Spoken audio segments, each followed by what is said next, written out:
La grippe H1N1, on vous en a beaucoup parlé cet hiver, mais désormais l'épidémie est derrière nous. Pourtant, vous êtes très nombreux à vous poser des questions. Fallait-il commander autant de vaccins? Fallait-il mettre un tel dispositif en place? Les parlementaires français ont décidé de former une commission d'enquête sur la grippe A. Pour l'instant, c'est l'Organisation mondiale de la santé qui est sur la sellette. Et c'est l'enquête du 20h. Elle est signée Corinne Lalo et Eric Bourbotte. Le monde est maintenant au début de la pandémie de grippe 2009. On est dépendant de la définition que l'OMS va donner d'une pandémie.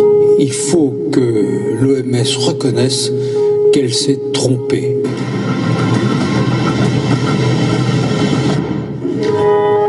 Conseil de l'Europe, janvier dernier. Audition exceptionnelle autour d'une question. L'Organisation mondiale de la santé a-t-elle exagéré l'ampleur de la grippe A? Le docteur Vaudargue en est persuadé. Cet expert en santé publique et ancien député a obtenu la création d'une commission d'enquête. Ils ont dit que ça soit une pandémie dangereuse, mais c'est justement une grippe normale qui est très faible même. Et comme ça, c'était une fausse pandémie. Le docteur s'appuie sur des courbes comme celle-ci. À gauche, la grippe de 2008 appelée saisonnière. À droite, la grippe 2009 qualifiée de pandémique, alors que le nombre de cas est sensiblement le même. Ce qui est différent, ce sont les conséquences financières importantes qu'entraîne une déclaration officielle de pandémie. Ce cabinet d'avocats spécialisé en santé publique décrypte pour nous les contrats conclus par les fabricants de vaccins avec les gouvernements. Ils ont été signés au moment de la grippe aviaire en 2005 avec un complément en 2009. Alors ce contrat, il dit très concrètement que c'est sur la déclaration de pandémie par l'OMS que le contrat va se déclencher, que la production de vaccins va pouvoir commencer. Ça c'est très clair, une seule condition, la déclaration par l'OMS. La décision de l'OMS, elle est donc la clé qui va permettre d'ouvrir les flux financiers qui sont la résultante des contrats. C'est également la déclaration officielle de pandémie qui a permis d'autoriser les vaccins au niveau européen selon une procédure exceptionnelle accélérée. Les critères scientifiques pour une pandémie de grippe sont réunis. L'OMS est accusée par certains d'avoir changé la définition et les critères d'une pandémie.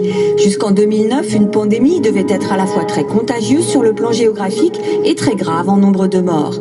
Désormais, la notion de mortalité n'est plus prise en compte pour le déclenchement officiel d'une pandémie. Invité par le Conseil de l'Europe à s'expliquer sur la question, le numéro 2 de l'OMS surprend l'Assemblée en affirmant « Il y a une confusion ici et j'espère la dissiper. Qu'il y ait beaucoup de morts n'a jamais fait partie d'une pandémie telle que l'OMS l'a définie. » Pourtant, nous nous sommes procuré une photo du site officiel de l'OMS tel qu'il apparaissait en mai dernier. On peut y lire « Une pandémie entraîne un nombre énorme de morts et de malades ».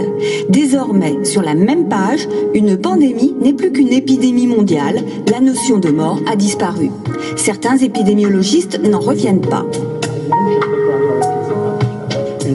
Je pense que la gravité d'une maladie doit jouer un rôle majeur dans la définition d'une pandémie. Sinon, vous pouvez définir un simple rhume comme une pandémie et vacciner contre le rhume. Le professeur Gentilini, qui s'était en juillet dernier élevé contre ce qu'il appelait une pandémie de l'indécence, s'avoue surpris par cette nouvelle définition de l'OMS. Eh ben ça c'est nouveau, ne pas prendre en compte les critères de gravité. Une pandémie, qu'est-ce que c'est? Le terme fait peur et ça a été manipulé avec adresse. On a voulu effrayer en utilisant le terme pandémique. L'OMS a-t-elle agi sous l'influence des laboratoires pharmaceutiques? C'est ce que va chercher à savoir le Conseil de l'Europe.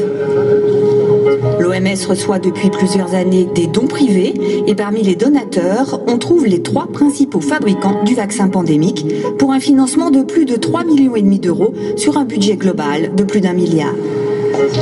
Certains des experts de l'OMS ont des liens financiers avec les laboratoires pharmaceutiques.